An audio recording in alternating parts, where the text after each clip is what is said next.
Under-17 African Cup of Nations, where definitely all eyes are at Algeria in terms of the next set of stars that will emerge from the African continent. Senegal against Congo, that ended 1-0 in favor of the West African side.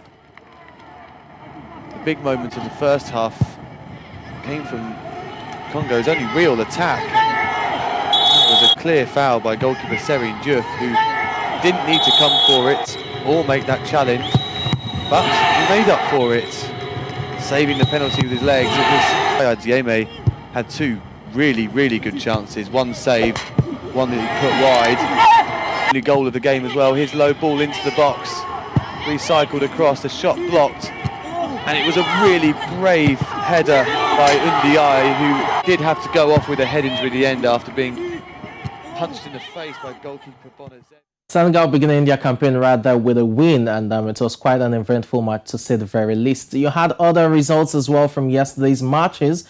For Group A, Senegal defeating Congo by a lone goal there to begin their campaign. Well, in Group B, well, quite a handful of matches, and Nigeria had to take on Zambia, and that ended 1-0 in favor of Nigeria. The Moroccans were able to get the better of South Africa by 2-0, and that's another match that took place yesterday. So the standings, talking about the AFCON Under-17. Remember, this is a competition that produces Africa's next generation of stars. In Group A, you have Algeria topping that one, Senegal as well. Both teams have won, their first match. So it's South Africa and Zambia playing catch-up in that, playing catch-up rather. But in Group B, you have Morocco, Nigeria as well winning, with Zambia and South Africa playing catch-up in terms of getting a point on this score, on the table.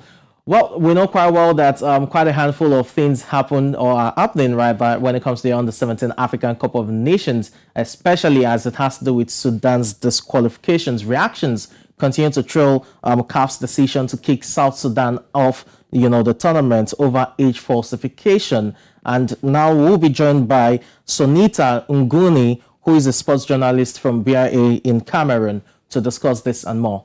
Sonita, good morning. Thanks for joining me on the show. Good morning. Good morning. Thank you so much. The news of South Sudan's disqualification over false, age falsification. How did that get to you?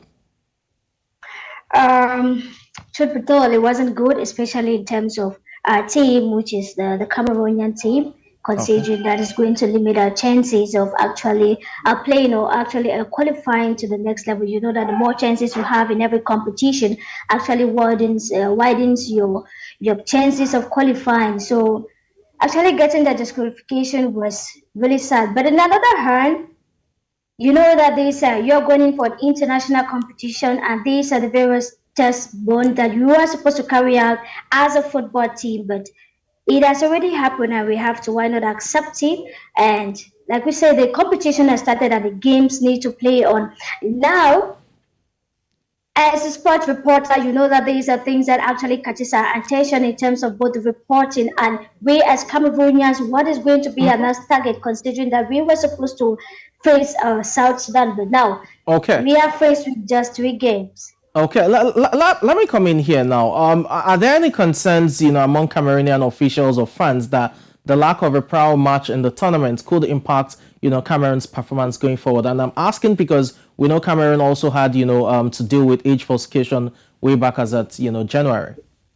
Yeah, definitely, that's true, because when we had the same issue last month, some months back, yes, it was challenging in terms of getting new players that could actually meet up to the task.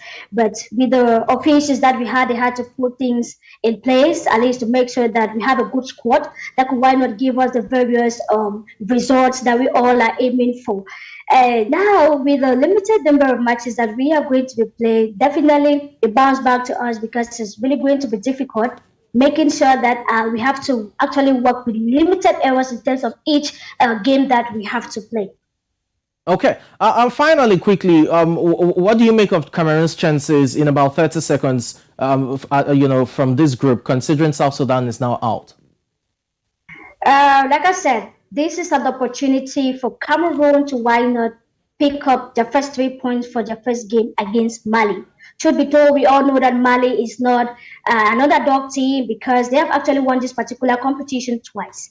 So I think that our chances are wider considering our friendly games that we had over there in Tunisia. We all have the hope that with the good results that they had over there, then there will still a positive, why not, chance that we can actually make it through the next round. Okay, thank you so much for your time on the show this morning, Sonita. You're welcome. Thank you so much.